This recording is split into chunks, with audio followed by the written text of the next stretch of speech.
દિવાળી ગુજરાતના બે ગામ વચ્ચે અગ્નિવર્ષા, ઇંગોરિયા ફેંકી ખેલાયું યુદ્ધ, નિર્દોષ ભાવ દેખાયો. સાવરકુંડલામાં દિવાળીના દિવસે જામે છે ઇંગોરિયા અને કોકડાની લડાઈ.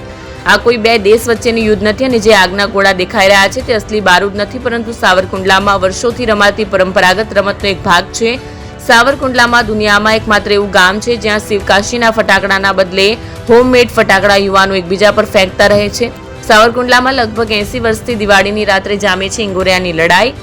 યુવાનો ગામના અલગ અલગ ચોકમાં ભેગા થઈ એકબીજા પર ઇંગોરિયા નામના ફટાકડા ફોડે છે. સળગતા આગના ગોળા યુવાનો હાથમાં એવી રીતે પકડે છે કે જાણે ગુલાબનું ફૂલ પકડ્યું હોય.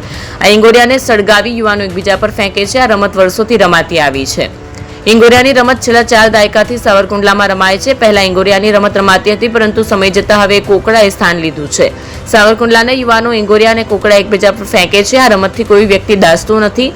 આ રમત સાવરકુંડલાના નાવલી ચોકમાં, રાઉન્ડ વિસ્તારમાં તેમજ દેવડા ગેટ વિસ્તારમાં રમાય છે. આ લડાઈમાં હજુ સુધી કોઈ જાનહાની થઈ નથી. આ ઉપરાંત કોઈ ગંભીર રીતે દાઝ્યું પણ હોય તેવું પણ બન્યું નથી. સંપૂર્ણપણે હોમમેડ એવા ઇંગોરિયાની લડાઈ જોવા દૂર દૂરથી લોકો સાવરકુંડલા આવે છે. ખાસ કરીને સાવરકુંડલાનો યુવાન દેશનો કોઈ પણ ખૂણે સ્થાયી થયો હોય, પરંતુ દિવાળીના દિવસે તે અચૂક સાવરકુંડલામાં આ રમત રમવા આવે છે.